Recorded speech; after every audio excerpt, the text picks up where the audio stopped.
Hello friends, सभी को मेरा नमस्कार। तो कैसे हो आप सभी लोग? उम्मीद है कि आप सभी लोग अच्छे होंगे, खैरियत से होंगे। स्वागत है आप सभी लोगों का एक बार फिर से स्टडी बॉक्स यूट्यूब चैनल पर। और आज हम आप लोगों के लिए लेकर आए हैं 1 फरवरी से लेकर 6 फरवरी तक के सभी महत्वपूर्ण करंट अफेयर्स के प्रश्न और उनसे संबंधित महत्वपूर्ण जानकारियाँ। और आप ये आगामी परीक्षाओं के लिए ये वीडियो बहुत ही महत्वपूर्ण रहने वाला है और इस वीडियो के अंत तक बने रहिएगा। तो आइए हम वीडियो स्टार्ट करते हैं। तो you can see the very first question on the screen here. पहला प्रश्न, पीएम मोदी ने एशिया के सबसे बड़े हेलीकॉप्टर मैन्युफैक्चरिंग यूनिट का उद्घाटन कहाँ किया है? तो उद्घाटन किया है तुमकुरू, कर्नाटक। तुमकुरू क्षेत्र में जो कर्नाटक में है उसमें उद्घाटन किया है। आइए जान लेते हैं अब इनसे इस प्रश्न से महत्वपूर्ण जानकारियाँ। प्रधानमंत्री ने वर्ष 2016 में इस मैन्युफैक्चरिंग यूनिट की आधारशिला रखी थी। यह मैन्युफैक्चरिंग यूनिट प्रधानमंत्री के आत्मनिर्भर भारत के दृष्टिकोण बढ़ावा देगा। तो इसकी नींव कब रखी गई थी? वर्ष 2016 में। इंपॉर्टेंट जानकारी है। यह हेलीकॉप्टर मैन्युफैक्चरिंग यूनिट 615 एकड़ में फैला है, जो भारत का सबसे बड़ा मैन्युफैक्चरिंग यूनिट है। और इसको एशिया में सबसे बड़ा बनाने का हमारा लक्ष्य है, प्रधानमंत्री मोदी जी का लक्ष्य है। रक्षा मंत्रालय ने प्रचंड नाम के एक अन्य प्रश्न महत्वपूर्ण एक प्रचंड नाम के लाइट कॉम्बैट हेलीकॉप्टर, जिसको हम LCH बोलते हैं, को सेवा में प्रवेश करने की मंजूरी दी है। केंद्रीय मंत्रिमंडल ने 3,887 रुपये में 15 LCH की खरीद को मंजूरी दी है। तो आपका प्रश्न बन सकता है कि लाइट कॉम्बैट हेलीकॉप्टर को क्या नाम दिया गया? उनका नाम दिया गया है प्रचंड नाम के LCH।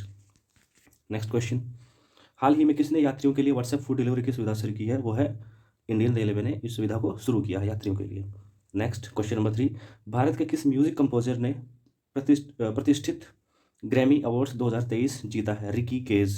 ये बहुत ही इंपॉर्टेंट होने वाला है। क्यों इंपॉर्टेंट होने वाला है?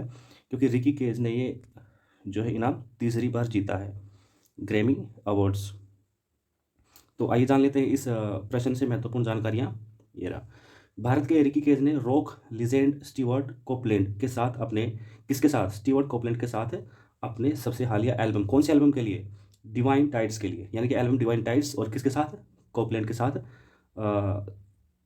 क्या जीता, इनाम जीता है? सर्वश्रेष्ठ immersive audio album, best immersive audio album category के लिए ग्रैमी अवार्ड जीता। यानी कि कैटेगरी कौन सी है? Best immersive audio album. और उसके लिए डिवाइन टाइड्स के लिए साथ में कौन है? Stewart Copeland. और Indian music composer Ricky Kej ने सबसे पहले वर्ष 2015 में, यानी कि सबसे पहले किसमें? वर्ष 2015 में यह प्रतिष्ठित म्यूजिक अवार्ड जीता था। उस समय उन्हें विंड्स ऑफ समसारा के लिए यह अवार्ड दिया गया था, विंड्स ऑफ समसारा के लिए। और 64वें ग्रैमी अवार्ड्स 2022 में उन्होंने best new best new age album श्रेणी में अपना दूसरा ग्रैमी अवार्ड जीता था। तो उन्होंने अब तक 3 जीते हैं, पहला 2015 में, दूसरा 2022 में, तीसरा 2023 में। तो इसलिए बड़ा इंपॉर्टेंट है। और कुछ अन्य जानकारियाँ ग्रैमी अवार्ड से रिलेटेड क्या है? यह अवार्ड प्रतिवर्ष संयुक्त राज्य अमेरिका की रिकॉर्डिंग अकेडमी द्वारा दिया जाता है। इसे मूल रूप से ग्रामोफोन अवार्ड किया जाता है, ग्रामोफोन पुरस्कार कहा जाता है। क्यों कहा जाता है? क्योंकि इस ट्रॉफी में क्या होता है? गोल्डन कोटेड ग्रामोफोन दर्शाया जाता है। तो इसलिए ग्रामोफोन अवार्ड किसको कहा जाता है? वो है ग्रैमी अवार्ड को। और पहली बार अवार्ड कब दिया गया था? 4 मई 1959 को। सो सभी जानकारी बड़ी महत्वपूर्ण है एग्जाम के भी आपको लेकर। नेक्स्ट क्वेश्चन, भारत रंग महोत्सव, जिसको शॉर्ट फॉर्म में हम BRM कहते हैं, भारत रंग महोत्सव 2023 का 22वां संस्करण होने जा रहा है। वो कौन करेगा? वो करेगा नेशनल स्कूल ऑफ ड्रामा यानी कि NSD। और ये कब से कब तक होगा? 14 फरवरी से लेकर 26 फरवरी तक। तो यानी कि कौन सा संस्करण होगा? 22वां। और कौन करेगा? National school of drama, Bharat रंग महोत्सव। नेक्स्ट क्वेश्चन, भारत की वन स्थिति रिपोर्ट 2021 के अनुसार कुल वन और वृक्षों का आवरण 8.9 लाख वर्ग किलोमीटर से अधिक हो गया, जो भारत के कुल भौगोलिक क्षेत्र का कितना प्रतिशत है? वो है 24%। 24%। निम्नलिखित में से कौन सा देश हाल ही में अंतर्राष्ट्रीय सौर संगठन का पूर्ण सदस्य बन गया है? वो है ब्राजील। इसको शॉर्ट फॉर्म में बोलते हैं ISA, international solar alliance. International solar alliance. तो आइए जानकारी लेते हैं कुछ महत्वपूर्ण यहाँ से। जो इंटरनल सोलर अलायंस यानी कि अंतर्राष्ट्रीय सौर संगठन है, वो क्या है? एक विभिन्न राष्ट्रों का एक अंतर्राष्ट्रीय समूह है जो कर्क रेखा और मकर रेखा के बीच स्थित है। वेरी वेरी इंपॉर्टेंट इन्फॉर्मेशन यहाँ से। ये एक ऐसे देशों का समूह है जो किसके बीच में स्थित है? कर्क रेखा और मकर रेखा के बीच में स्थित है। ये सौर संसाधन संपन्न देश हैं, जिन्हें सनशाइन देश भी कहा जाता है। बिल्कुल। इसे भारत के प्रधानमंत्री नरेंद्र मोदी द्वारा नवंबर 2015 में पेरिस के COP जलवायु परिवर्तन सम्मेलन 2021 में लॉन्च किया गया था। और इसका मुख्यालय कहाँ पे है? हरियाणा के गुरुग्राम में स्थित है। और इसके वर्तमान महानिदेशक कौन है? अजय माथुर जी इसके वर्तमान महानिदेशक हैं। और भारत स्थायी समिति का अध्यक्ष और फ्रांस इसका सह अध्यक्ष है। भारत स्थायी समिति का इसका अध्यक्ष है। राइट, तो इंपॉर्टेंट जानकारी क्या है? इसका मुख्यालय गुरुग्राम में है। और किन किन देशों का समूह है जो कर्क रेखा और मकर रेखा के बीच में स्थित है? नेक्स्ट क्वेश्चन, पीएम मोदी ने इंडिया एनर्जी वीक 2023 का शुभारंभ किस शहर में किया गया है? किस शहर में किया है? वो किया है बेंगलुरु में। और कब से कब तक है ये वीक? यह 6 और 8 फरवरी 2023 के बीच बेंगलुरु में आयोजित किया जाएगा। तो बेंगलुरु में आयोजित किया जाएगा। और आइए जानकारी लेते हैं कुछ महत्वपूर्ण। पेट्रोलियम और प्राकृतिक गैस और आवास और शहरी मामलों के मंत्री हरदीप एस पुरी ने कर्टेन रेजर का उद्घाटन किया है। ये कर्टेन रेज क्या होता है? कर्टेन रेज, तो कर्टेन रेज क्या है कि भारत ऊर्जा सप्ताह 2023 की तैयारी के लिए आयोजित किए जा रहे प्रारंभिक कार्यक्रमों को चिन्हित करता है, उनकी शुरुआत को चिन्हित करता है। तो कर्टेन रेजर ये आ सकता है कि कर्टेन रेजर किससे संबंधित है। तो कहाँ पे हो रहा है ये? अपना इंडिया एनर्जी वीक बेंगलुरु में। Next question, Nepal cricket association ने किस भारतीय को नेपाल की पुरुष क्रिकेट टीम का मुख्य कोच नियुक्त किया है? वो है मोंटी देसाई। नेक्स्ट क्वेश्चन, किस केंद्रीय मंत्री ने पूर्वोत्तर राज्यों के युवाओं और देश के अन्य हिस्सों के युवाओं के बीच सहानुभूति पैदा करने के उद्देश्य से युवा संगम पोर्टल, कौन सा portal? Yuva Sangam portal launch किया हुआ है? धर्मेंद्र प्रधान। तो धर्मेंद्र प्रधान ने युवा संगम पोर्टल लॉन्च किया है। और किसके मंत्री हैं? केंद्रीय मंत्री। क्वेश्चन नंबर 10, गूगल ने एक नया AI चैट बॉक्स पेश किया, उसका नाम क्या है? वो है बार्ड। किसी चार्ट गणराज्य में भारत के अगले राजदूत के रूप में नियुक्त किया गया है? वो है डॉक्टर हिफजुर रहमान, जो कि अगले राजदूत होंगे चार्ट गणराज्य में भारत की ओर से। किस कंपनी ने हैवी ड्यूटी ट्रकों के लिए भारत की पहली हाइड्रोजन संचालित तकनीकी लॉन्च की है? तो वेरी वेरी इंपॉर्टेंट क्वेश्चन, यानी कि हाइड्रोजन संचालित तकनीक लॉन्च किसने की है? रिलायंस ग्रुप ने हैवी ड्यूटी ट्रकों के लिए भारत की पहली हाइड्रोजन संचालित तकनीक। ऑस्ट्रेलिया के किस क्रिकेटर ने हाल ही में अंतर्राष्ट्रीय क्रिकेट से संन्यास की घोषणा की? वो है एरन फिंच ने संन्यास की घोषणा की है। Next question, green bond launch करने वाला देश का पहला नागरिक निकाय यानी कि सिविल बॉडी कौन है? वो है Indore municipal corporation is going to be the first civil body of country. Next question, किस देश ने हाल ही में अंतर्राष्ट्रीय सौर संगठन फ्रेमवर्क समझौते पर हस्ताक्षर किए हैं? वो है अंतर्राष्ट्रीय सौर, फिर से ISA। किसके बारे में बात हो रही है? समझौते पर हस्ताक्षर किए हैं, वो है कांगो गणराज्य ने। ISA का मुख्यालय कहाँ था? गुरुग्राम, हरियाणा में। अजय माथुर जी इसके महानिदेशक हैं। नेक्स्ट क्वेश्चन, के विश्वनाथ का हाल ही में निधन हो गया, वह किस क्षेत्र से संबंधित थे? वो थे फिल्म उद्योग से संबंधित थे के विश्वनाथ।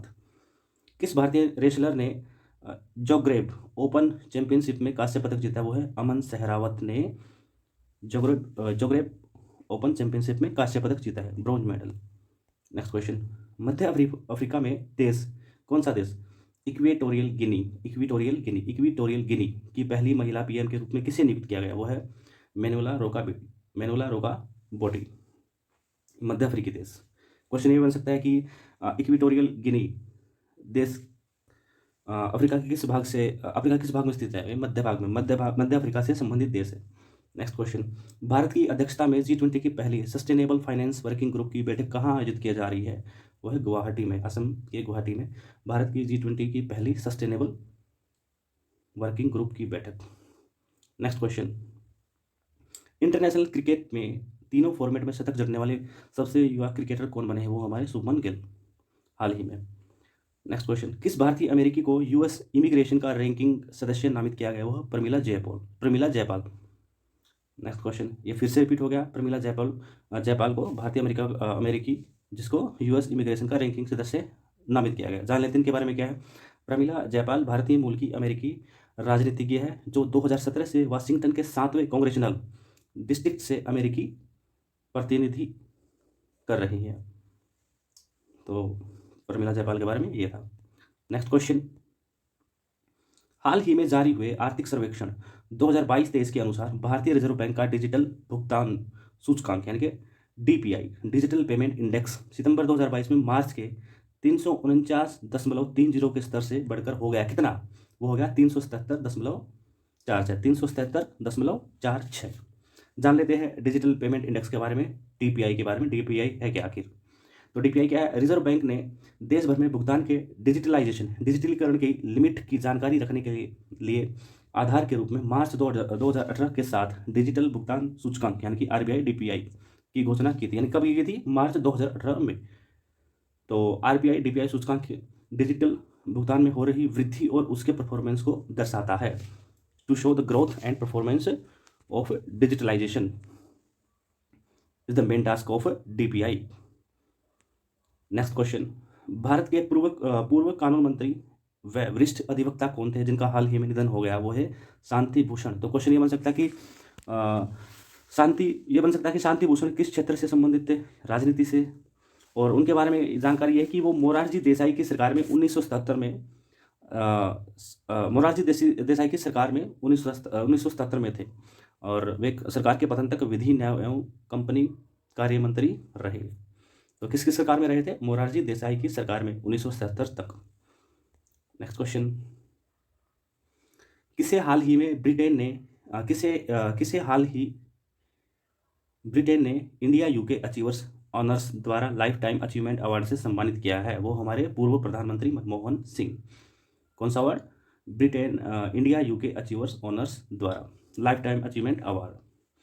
नेक्स्ट क्वेश्चन, केंद्रीय बजट 2023 में भारतीय रेलवे के लिए कितने लाख करोड़ रुपए की मंजूरी दी गई है या फिर कितनी पूंजी प्रीव्यय आवंटित की गई है? वो है 40 लाख करोड़। भारतीय रेलवे के लिए 40 लाख करोड़।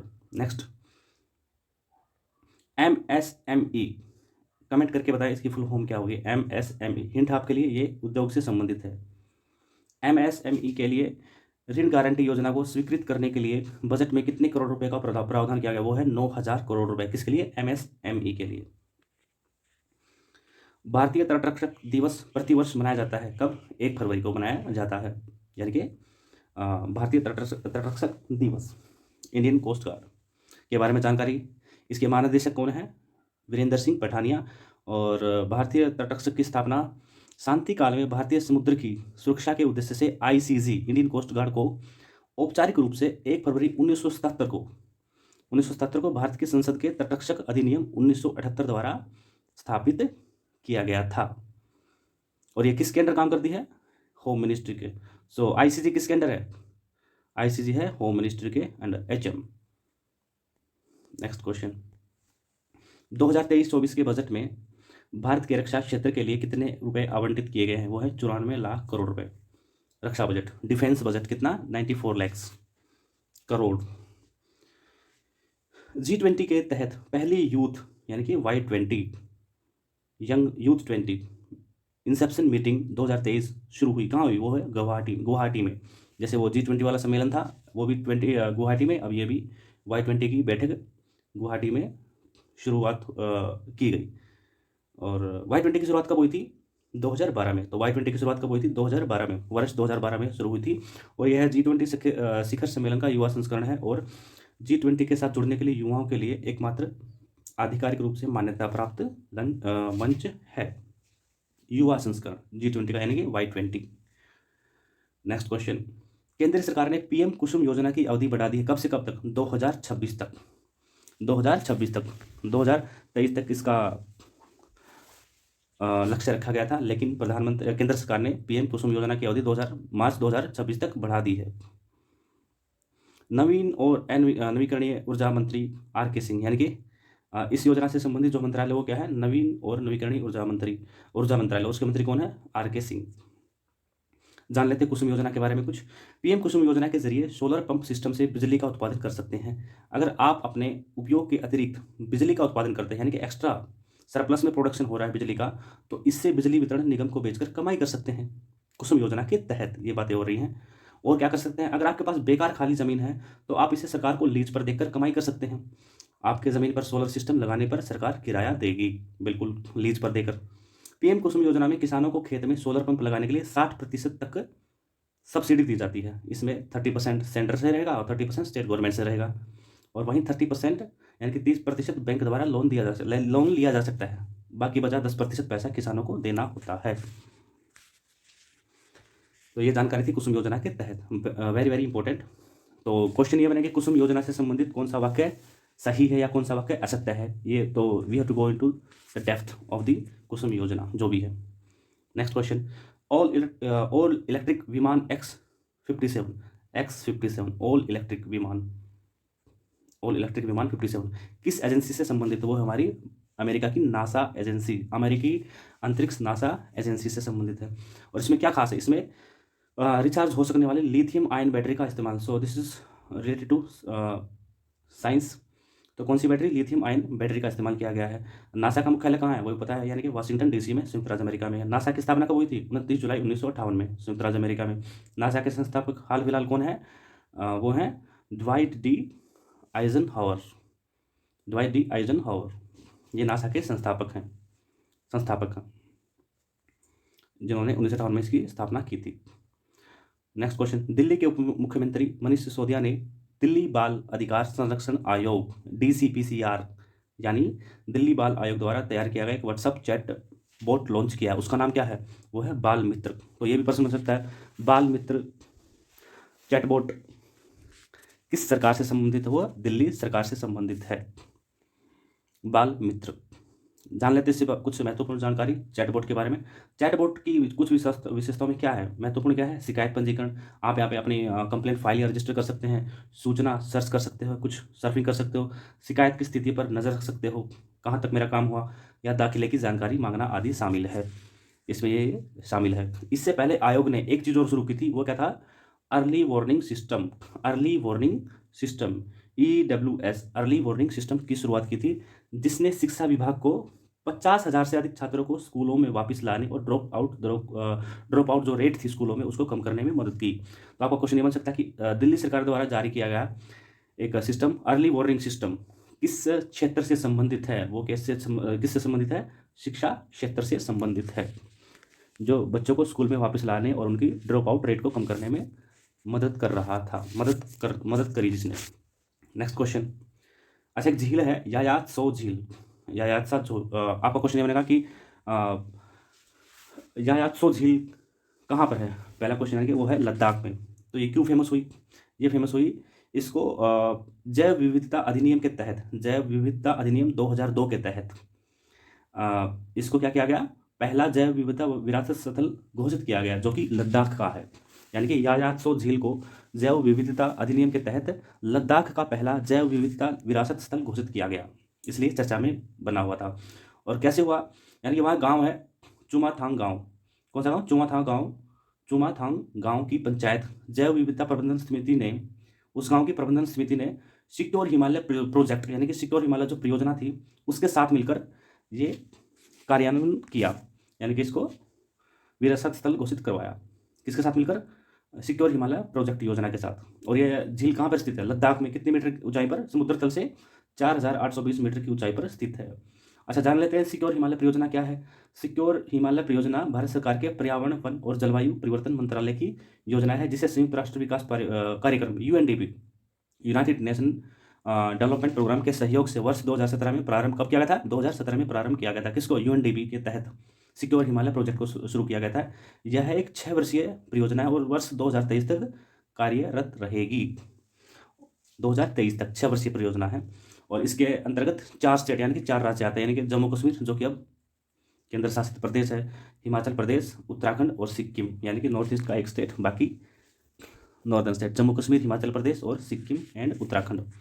तो बहुत ही इंपॉर्टेंट जानकारी है, महत्वपूर्ण है, स्टैटिक जीके से क्वेश्चन बन सकता है यहाँ से। नेक्स्ट क्वेश्चन, हर साल फरवरी के पहले हफ्ता में 1 फरवरी से 7 फरवरी तक लोग वर्ल्ड इंटरफेथ हार्मनी वीक, विश्व अंतर्धार्मिक सद्भाव सप्ताह मनाते हैं। कब मनाते हैं?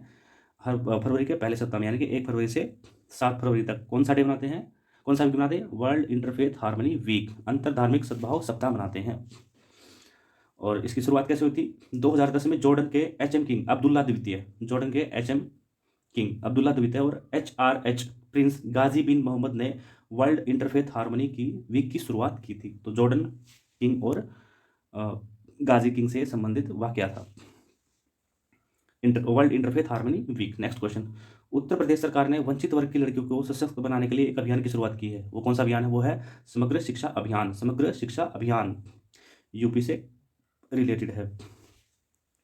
तो जान लेते हैं इस अभियान के बारे में। समग्र शिक्षा अभियान उत्तर प्रदेश में 746 कस्तूरबा गांधी आवासीय बालिका विद्यालयों में लड़कियों की सुरक्षा के लिए आरोहिणी पहल प्रशिक्षण कार्यक्रम के तहत काम करेगा। कौन से प्रशिक्षण कार्यक्रम के तहत? आरोहिणी पहल। और इसका मुख्य उद्देश्य क्या है? लैंगिक संवेदीकरण। लैंगिक संवेदीकरण इसका इस कार्यक्रम का मुख्य उद्देश्य रहेगा। नेक्स्ट क्वेश्चन, 30वीं राष्ट्रीय बाल विज्ञान कांग्रेस 27 जनवरी से 21 जनवरी 2023 तक आयोजन हुआ। कहाँ हुआ? अहमदाबाद के साइंस सिटी में। अहमदाबाद के साइंस सिटी में। जानकारी के लिए बताऊँ, वहाँ से हमारे एक स्कूल का बच्चा, केंद्रीय विद्यालय हासीमारा से बच्चा गया था और वहाँ पे एक सर्टिफिकेट मिला उसको। So it's good thing for a child in 10th standard.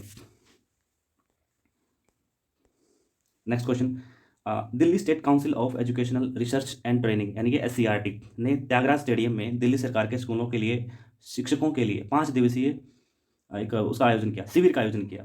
Okay, तो कौन सा था? जीवन विद्या शिविर। तो क्वेश्चन बिल्कुल इजी बनेगा। जीवन विद्या शिविर किससे संबंधित है?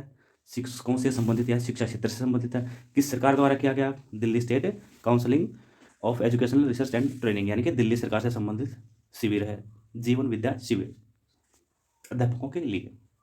नेक्स्ट क्वेश्चन, 21 जनवरी से 31 जनवरी 2023 तक उत्तर बंगाल में एक संयुक्त प्रशिक्षण अभ्यास आयोजित किया गया था। उसका नाम क्या है? अभ्यास त्रिशात्री प्रहार। अभ्यास त्रिशात्री प्रहार।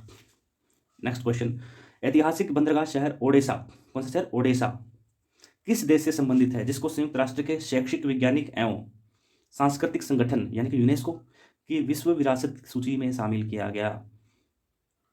वो है रूस। Okay, next question, sports brand Puma India ने किसे अपना नवीनतम ब्रांड एम्बेसडर बनाने की घोषणा की है? वो है महिला क्रिकेट टीम की कप्तान हरमनप्रीत कौर। कौन सा brand? Sports brand Puma India ने किसको बनाया? हरमनप्रीत को। नेक्स्ट क्वेश्चन, विश्व आर्द्र भूमि दिवस वर्ल्ड वेटलैंड डे प्रत्येक 2 फरवरी को पूरी दुनिया में मनाया जाता है। बिल्कुल जानकारी है, 2 फरवरी को यानी कि विश्व आर्द्र भूमि दिवस। और इस वर्ष इसकी थीम क्या रहेगी? क्या रहेगा इसका विषय? Wetland restoration. वेटलैंड रिस्टोरेशन इसका थीम रहने वाला है। नेक्स्ट क्वेश्चन, विश्व कैंसर दिवस हर साल वैश्विक स्तर पर 4 फरवरी को मनाया जाता है। कब मनाया जाता है? 4 फरवरी को विश्व कैंसर दिवस। और इसका थीम क्या रहेगा? Close the care gap. Close the care gap इसका थीम रहने वाला है। पिछले 3 वर्षों यानी कि 2022, 23, 24 के लिए विश्व कैंसर दिवस की थीम है क्लोज द केयर गैप, इसकी थीम है। Important point. अच्छा, तो वर्ल्ड डे जितने भी मनाए जाते हैं उनकी थीम बड़ी इंपॉर्टेंट रहती है किसी भी परीक्षा के लिए, एग्जाम के लिए। सो उनको ध्यान में रखना बड़ा जरूरी है। केंद्रीय मंत्री, नेक्स्ट क्वेश्चन, केंद्रीय मंत्री अमित शाह ने 4 फरवरी 2023 को झारखंड के देवघर में एक नैनो यूरिया संयंत्र की आधारशिला रखी। कहाँ रखी? झारखंड के देवघर में नैनो यूरिया संयंत्र की आधारशिला रखी। और ये भारत का कौन सा होगा? 5वां नैनो यूरिया संयंत्र। नैनो यूरिया संयंत्र। Next question, all India football federation के तत्वावधान में आयोजित national beach soccer championship Kerala ने जीती। तो किसने जीती? केरला ने। कौन सा कंपटीशन था वो? National beach soccer competition championship Kerala ने जीती। और विजेता कौन रही? हमारी पंजाब। पंजाब रनर अप रही। नेक्स्ट क्वेश्चन, किस भारतीय जिम्नास्ट के डोप टेस्ट में फेल होने के चलते ITA इंटरनेशनल टेस्टिंग एजेंसी ने उन पर 21 महीने का प्रतिबंध लगा दिया? वो थी हमारी जिम्नास्ट दीपा कर्माकर। और क्यों लगाया गया? भारतीय जिम्नास्ट को प्रतिबंधित पदार्थ हाइजेनामाइन, क्या नाम था उसका? हाइजेनामाइन इट्स वेरी वेरी इंपॉर्टेंट, के सेवन के चलते खेल से दूर किया गया। वैसे उन पे प्रतिबंध जुलाई में आते आते खत्म हो जाएगा, क्योंकि उन पे जिस वक्त उसकी टेस्टिंग हुई थी वो था अक्टूबर 2021 यानी कि अक्टूबर 2021 में उन पे आरोप लगा था, लेकिन तय अभी हुआ है तो वो टाइम भी काउंट किया गया है। इसलिए इन पर जुलाई तक आते आते प्रतिबंध 3 साल खत्म हो 21 महीने का प्रतिबंध खत्म होने वाला है। नेक्स्ट, पद्म भूषण पुरस्कार से सम्मानित प्रसिद्ध पार्श्व गायिका वाणी जयराम का निधन 4 फरवरी को हो गया। यानी कि क्वेश्चन है, वाणी जयराम किस पद्म भूषण पुरस्कार विजेता वाणी जयराम किस क्षेत्र से संबंधित हैं जिनका हाल ही में निधन हो गया है? पार्श्व गायिका। नेक्स्ट क्वेश्चन, भारतीय तिब्बत सीमा पुलिस यानी कि ITBP की केंद्रीय आइस हॉकी टीम राष्ट्रीय आइस हॉकी चैंपियनशिप का खिताब अपने नाम किया गया है। और किसको हराया और कहाँ पे आयोजित हुआ गया था? लेह के लद्दाख में आयोजित यह प्रतियोगिता का 12वां संस्करण था। कौन सा संस्करण था? 12वां। और किसने जीता? ITBP ने आइस हॉकी टीम चैंपियनशिप जीती। नेक्स्ट, आईआईटी मद्रास इसरो के लिए स्पेस फ्लाइट प्रशिक्षण मॉड्यूल विकसित करेगा। तो कौन करेगा? आईआईटी मद्रास। किसके लिए? इसरो के लिए स्पेस फ्लाइट प्रशिक्षण मॉड्यूल विकसित करेगा आईआईटी मद्रास। जान लेते इसरो के बारे में कुछ जानकारियाँ। अध्यक्ष कौन है? एस सोमनाथ। और इसरो की स्थापना कब हुई थी? 15 अगस्त 1969 को। और संस्थापक कौन थे? Doctor Vikram Sarabhai. So friends, this was only for today. आज के लिए इतना ही। उम्मीद है कि आप सभी लोगों के लिए वीडियो काफ़ी यूजफुल थी और इंपॉर्टेंट रहने वाली है आगामी परीक्षाओं के लिए, for upcoming examination. And like, share the video and subscribe the channel for getting more and more information. Thank you. Have a good day.